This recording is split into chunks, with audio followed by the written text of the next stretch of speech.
고린도후서 13장 1절부터 13절까지 말씀 제가 봉독해 드리도록 하겠습니다. 내가 이제 세 번째 너희에게 가리니 두세 증인의 입으로 말마다 확정하리라. 내가 이미 말하였거니와 지금 떠나 있으나 두 번째 대면하였을 때와 같이 전에 죄 지은 자들과 그 남은 모든 사람에게 미리 말하노니 내가 다시 가면 용서하지 아니하리라. 이는 그리스도께서 내 안에서 말씀하시는 증거를 너희가 구함이니 그는 너희에게 대하여 약하지 않고 도리어 너희 안에서 강하시니라. 그리스도께서 약하심으로 십자가에 못 박히셨으나 하나님의 능력으로 살아계시니 우리도 그 안에서 약하나 너희에게 대하여 하나님의 능력으로 그와 함께 살리라. 너희는 믿음 안에 있는가 너희 자신을 시험하고 너희 자신을 확증하라. 예수 그리스도께서 너희 안에 계신 줄을 너희가 스스로 알지 못하느냐. 그렇지 않으면 너희는 버림받은 자니라. 우리가 버림받은 자 되지 아니한 것을 너희가 알기를 내가 바라고 우리가 하나님께서 너희로 악을 조금도 행하지 않게 하시기를 구하노니 이는 우리가 옳은 자임을 나타내고자 함이 아니라 오직 우리는 버림받은 자 같을지라도 너희는 선을 행하게 하고자 함이라. 우리는 진리를 거슬러 아무것도 할 수 없고 오직 진리를 위할 뿐이니 우리가 약할 때에 너희가 강한 것을 기뻐하고 또 이것을 위하여 구하니 곧 너희가 온전하게 되는 것이라. 그러므로 내가 떠나 있을 때에 이렇게 쓰는 것은 대면할 때에 주께서 너희를 넘어뜨리려 하지 않고 세우려 하여 내게 주신 그 권한을 따라 엄하지 않게 하려 함이라. 마지막으로 말하노니 형제들아 기뻐하라. 온전하게 되며 위로를 받으며 마음을 같이하며 평안할지어다. 또 사랑과 평강의 하나님이 너희와 함께 계시리라. 거룩하게 입맞춤으로 서로 문안하라. 모든 성도가 너희에게 문안하느니라. 주 예수 그리스도의 은혜와 하나님의 사랑과 성령의 교통하심이 너희 무리와 함께 있을지어다. 아멘. 오늘로써 고린도후서 13장 마지막을 살펴보도록 하겠습니다.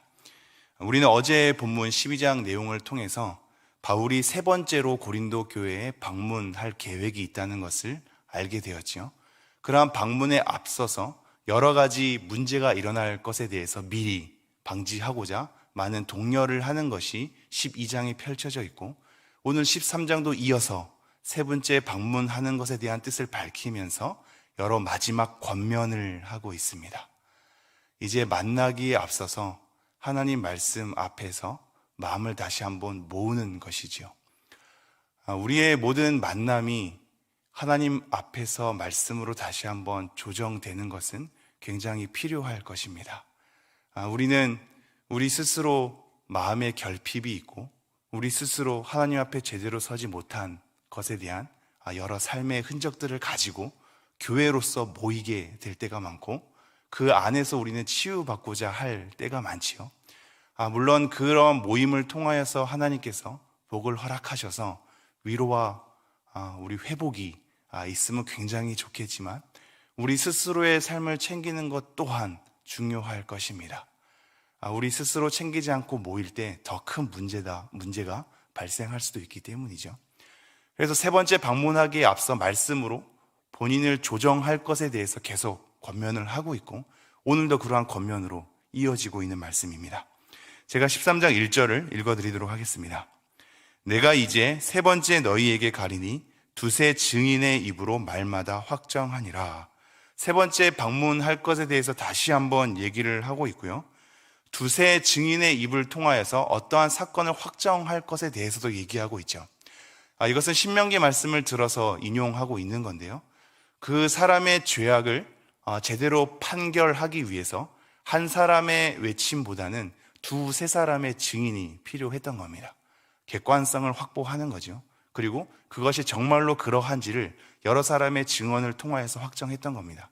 마찬가지로 바울도 세 번째 방문할 때에 두세 사람의 증인으로 그들의 사건이 어떤 것인지 진위를 드러내고자 하며 그 사람을 심판대에, 이 공정한 심판대에 다시 한번 세우고자 함이 있음을 우리에게 말하고 있습니다. 우선 그에 앞서서 세 번째 방문이란 표현에 대해서도 우리가 좀 생각을 해봐야겠는데요. 바울은 수많은 지금 오해를 받고 있고 여러 교회의 문제, 교회 밖으로나 교회 안으로나 문제 때문에 굉장히 곤욕을 치르고 있거든요. 그래도 만나고 싶어 하네요.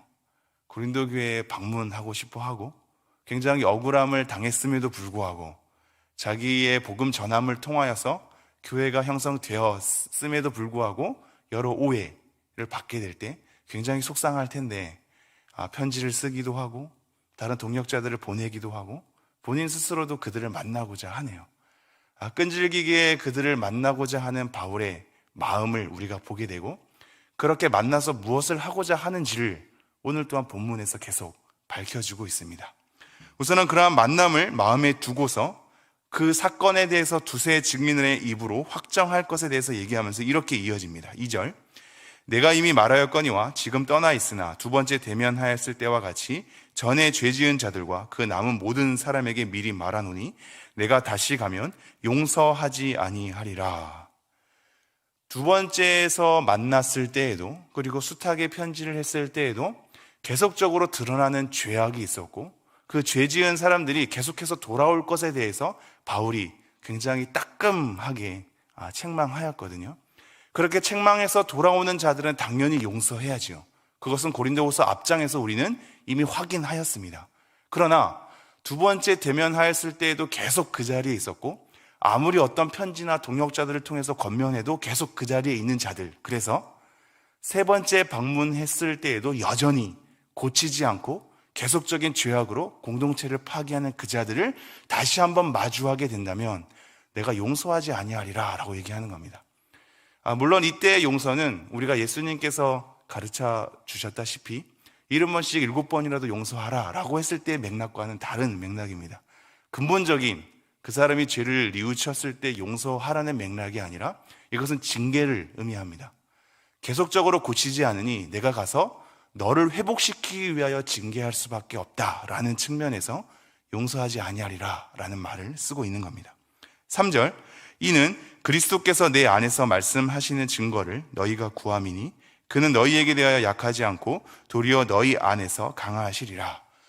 계속해서 바울의 사도성에 대해서 의심했던 이 자들은 도대체 바울을 통하여서 나온 말씀이 예수님께로부터 받은 말씀인지에 대한 의구심을 계속 비추었고 그것에 대한 증거를 내비쳐 달라고 계속 요구했거든요. 그러나 앞서서 살펴봤듯이 진짜 하나님으로부터 온 증거 자체를 사실상 요구한다기보다 이들은 외모를 보는 사람들이었습니다. 그래서 바울이 실질적으로 말이 좀 어눌했던 것 같은데 이 고린도 후서에서 계속 표현되고 있거든요. 우리가 보기에는 굉장히 말을 잘하는데 만났을 때에는 좀 달랐던 것 같습니다.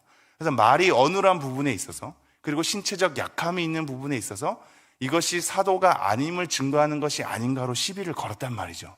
이 외모에 대한 외적 증거, 하나님으로부터 오는 진정한 증거가 아니라 본인 식대로 삼은 증거를 요구했던 겁니다.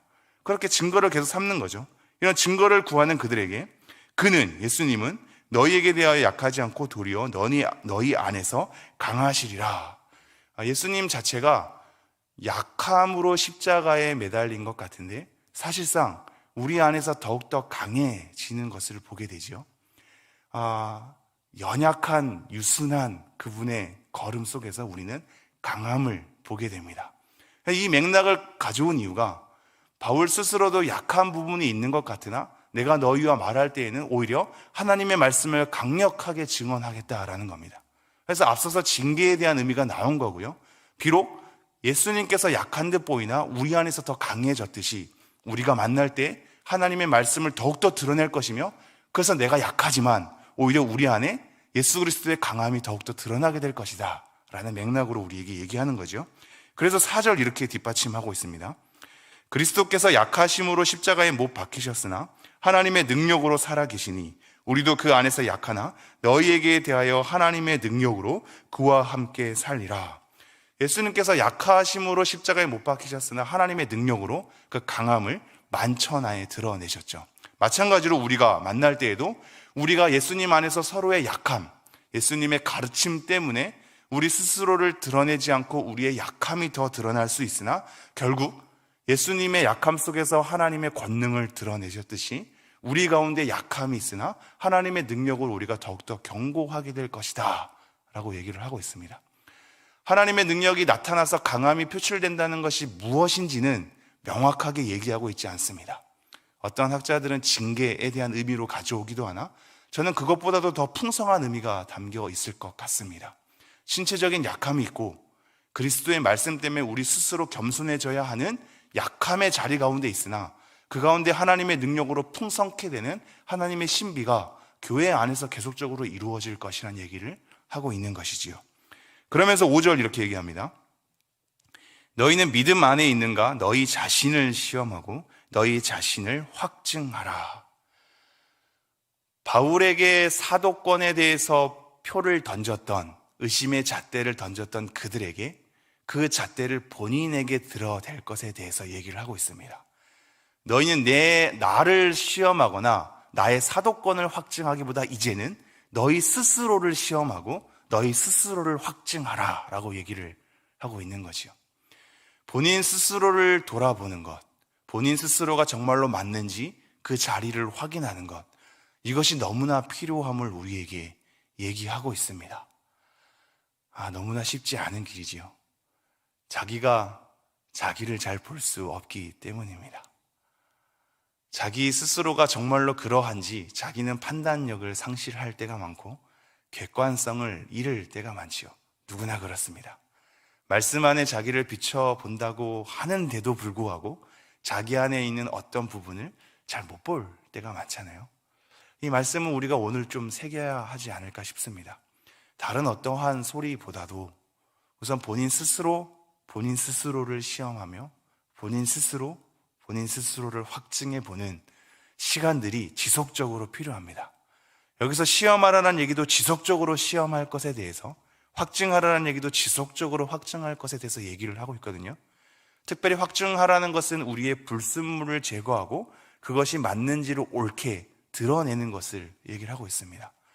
우리는 매 순간 우리 스스로를 돌아보며 시험해보며 확증해 봐야 할 것입니다. 그러면서 이렇게 이어지고 있습니다. 예수 그리스도께서 너희 안에 계신 줄을 너희가 스스로 알지 못하느냐? 그렇지 않으면 너희는 버림받은 자니라. 예수님께서 우리 안에 계신 줄을 우리 스스로 알아야 하는 것. 사실상 이 말씀은 이렇게 이어지기도 하는데요. 예수 그리스도께서 너희 안에 계시지 않으면 너희는 버림받은 자인 것을 너희가 알지 못하느냐로 사실상 두 가지의 맥락을 이어서 우리에게 얘기하기도 하는데 이렇듯 저렇듯 상관없습니다. 핵심은 이겁니다. 우리가 우리 스스로를 시험하고 스스로를 확증하면서 우리 안에 계신 예수 그리스도에 대해서 우리가 올바르게 그것을 알아야 한다고 얘기를 하고 있습니다. 우리 안에 계신 예수 그리스도를 알지 못하면 우리는 버림받은 자다라고 얘기를 하고 있는 거죠. 이것은 이미 예수님을 믿은 자들이 우리 안에 있는 여러 가지 행동이 옳지 못하여서 우리 스스로를 봤더니 우리는 버림받은 자로 다시 탈바꿈이 된 것이다, 이런 의미는 아니고요. 우리 스스로를 계속 시험해 봐서 우리가 정말로 예수 그리스도의 기초 안에 있는지를 확인하는 자가 아니면 그 사람은 처음부터 그리스도인이 아닌 거지요. 우리 안에 계신 예수 그리스도를 자꾸 확인해야겠습니다. 우리가 교회를 형성하면 형성할수록 우리 안에 계신 예수 그리스도를 바라봐야 우리 안에 있는 서로의 결핍과 허물에 대해서 함께 안고 갈 수 있게 되겠지요. 6절입니다. 우리가 버림받은 자 되지 아니한 것을 너희가 알기를 내가 바라고. 스스로 시험하고 확정했을 때 우리 안에 있는 예수 그리스도를 발견했다면 바울이랑 바울의 동력자들도 마찬가지로 버림받은 자가 아니라 예수 안에 있는 함께 지어져가는 존재이거든요. 그런 함께 지어져가는 존재임을 너희가 알기를 내가 바란다. 우리는 함께 지어져가는 존재이다 라고 얘기를 하면서 7절, 우리가 하나님께서 너희로 악을 조금도 행하지 않게 하시기를 구하노니 이는 우리가 옳은 자임을 나타내고자 함이 아니라 오직 우리는 버림받은 자 같을지라도 너희는 선을 행하게 하고자 함이라. 이제 진정한 바울의 의도가 드러나고 있습니다. 먼저는 강구를 하는 거죠. 너희가 악을 행하지 않게 하시기를 하나님께 내가 구한다. 하나님이 너희 스스로를 보호하시고 지키셔서 너네들이 악을 행하지 않도록 하나님께서 그렇게 인도하시기를 내가 간절히 바란다. 이렇게 바라는 이유는 내가 스스로 옳은 자임을 드러내려 함이 아니다 라고 얘기합니다. 내 스스로의 옳음을 드러내고자 함이 아니라 내가 비록 버림받은 자 같이 너네들에게 여겨진다 할지라도 너네들이 선을 행하는 자가 되기를 간절히 원하기 때문이다 라고 얘기를 하고 있습니다. 오늘 기억해야 될 또 다른 핵심 중 하나입니다. 바울의 의도는 지금 고린도 교회 성도님들이 선을 행하고자 하는 데 있습니다. 그것을 위해서 만나기를 원하고 있고요. 그것을 위해서 스스로의 믿음을 시험해보고 확증하라고 얘기를 하고 있고요. 다시 한번 권면의 말을 하고 있는 거죠. 그들이 하나님 앞에 선을 행하는 자로 서기를 간절히 원하기 때문인 겁니다. 그러면서 8절, 우리는 진리를 거슬러 아무것도 할 수 없고 오직 진리를 위할 뿐이니. 이 말씀이 계속적으로 또 새겨져야 할 건데요. 왜 이렇게 선을 행하는 데 목적을 두고 있느냐? 그것은 우리가 진리를 거스르는 삶이 아니라 진리를 위하는 삶이 되고 싶기 때문이다 라고 얘기를 합니다. 진리를 거스르는 게 아니라 진리를 위하는 삶. 너무 멋있지 않습니까? 가족의 이 가훈으로도 삼아야 될 말씀입니다. 진리를 위하는 삶. 그것 때문에 나를 포기하게 되고 내가 그렇게 선한 목적을 품게 되는 것이죠. 그러면서 9절, 우리가 약할 때 너희가 강한 것을 기뻐하고 또 이것을 위하여 구하니 곧 너희가 온전하게 되는 것이라. 그들이 선을 행하는 데에 목적이 있고요. 그들이 강해지는 것에 대해서 기뻐하는 마음이 있고요. 특별히 그들이 또한 온전하게 되는 것에 대해서 바울이 간절히 바라면서 구하고 있습니다. 너네들이 선을 행하는 자가 되는 것, 너네들이 강해지는 것, 견고해지는 것, 그리고 너희가 온전해지는 것.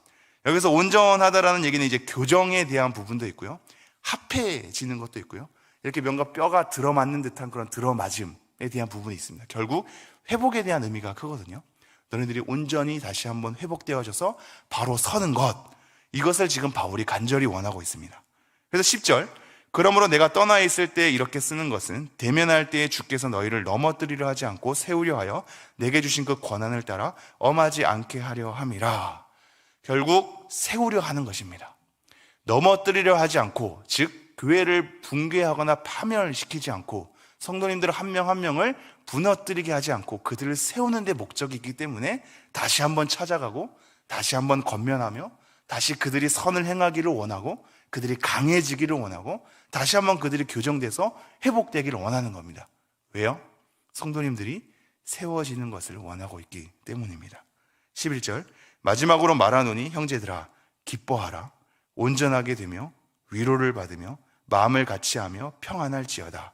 또 사랑과 평강의 하나님이 너희와 함께 계시리라. 거룩하게 입맞춤으로 서로 문안하라. 교회가 세워져 가는 것을 간절히 원하는 바울이 마지막으로 기뻐할 것에 대해서, 서로 온전하게 회복될 것에 대해서, 그리고 서로 위로하는 관계가 되고자 권면하면서 마음을 같이 하는 것, 그리스도를 통하여서 마음을 같이 하게 되는 것, 평안을 누리는 것에 대해서 마지막으로 우리에게 권면하고 있습니다. 12절 13절 말씀 읽고 마치겠습니다. 모든 성도가 너희에게 문안하느니라. 주 예수 그리스도의 은혜와 하나님의 사랑과 성령의 교통하심이 너희 무리와 함께 있을지어다. 오늘 고린도후서 말씀을 통하여서 우리 스스로를 점검해보고 시험해보고 확증하는 믿음의 상태로의 걸음을 걸은 동시에 다른 사람이 선하게 되는 것에 목적을 둔 바울의 목회적 돌봄, 그가 강해지는 것을 원하고 회복되어지는 것을 원하는 바울의 심정을 우리가 읽어내면서 서로를 위해서, 또 우리 가족, 자녀들을 위해서 계속 기도하면서 나아가는 여러분 되었으면 좋겠습니다.